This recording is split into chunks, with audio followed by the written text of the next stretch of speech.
Chapter 12 The Arch of Charlemagne. What shall we name the 8th century? We can only give it one name. The great, regal, and imperial name of the Middle Ages. We must call it the Arch of Charlemagne.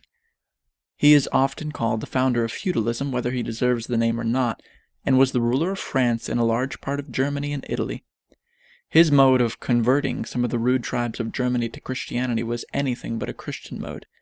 He compelled the Saxons on pain of death to receive baptism, and put thousands of them to death because they would not give up their beloved leader, Widukind. But he must have been a man of large mind, for he denounced the worship of images, which the Empress Irene cajoled Pope Adrian to encourage, and he, like Alfred, thought that the people ought to have the Scriptures to read. And having determined on the gift of a translation to his Frankish subjects, he sent all over Europe for men who were skilled in Greek and Hebrew in order to make his translation as perfect as possible.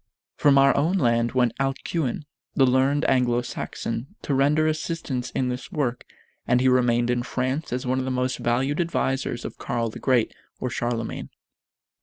There is a little fact in chronology which all of you will be able to remember. Just at our end of this arch of the bridge, that end of the arch which is nearest ourselves, that is to say on Christmas Day in the year of our Lord 800, this Charlemagne was crowned by the Pope, and in a way that looked like a sudden inspiration, Emperor of the West. It was a signal act in history, for it was the cause of another act still more signal. Charlemagne, in return, made the Pope a temporal prince, and the popes have been temporal monarchs ever since. The Pope's temporal monarchy is indeed a very little one now.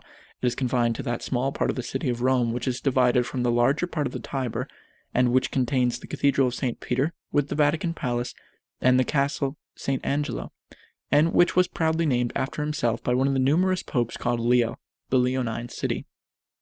Whether even this very small mockery of a monarchy will remain to the wearer of the Triple Crown is problematical.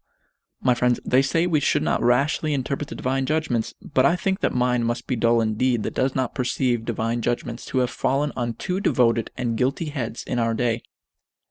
No sooner had the man of sin, who exalted himself above all that is called God or that is worshipped, so that he is called God, sitteth in the temple of God, showing himself that he is God, no sooner had the poor, old, infatuated Pius IX perfected the papal blasphemous assumption by getting the Ecumenical Council to declare him infallible, than down comes first his rotten supporter amidst the awful squelch at Sedan, and next down comes the poor old helpless infallible himself. God's true church was a persecuted and suffering church in the 8th century. Under the name of Bulgarians, their passage is traced from the east, fleeing from cruel persecutors, towards the valleys of the Alps and borders of the Pyrenees, where their successors in faith and suffering were known as Waldenses, and Albigenses, and Patarines and Cathari, and many other names. Pursuing our main inquiry, we ask how came Charlemagne and the people of France and Germany and Italy and other parts of Europe, how came the Empress Irene and the peoples of Constantinople and the adjoining regions, how came the lowly and persecuted people professing Christianity to be believing, in the 8th century, that Jesus of Nazareth had lived on this earth, taught, and wrought his miracles upon it, and had been crucified at Jerusalem, and had risen again from the dead? Are we to conclude that none of these events have any foundation in fact, but that they are only refashionings of the old fable of the sun?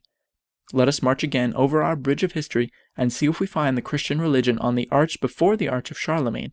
In this instance, the larger demands of general history direct us to find something else there first.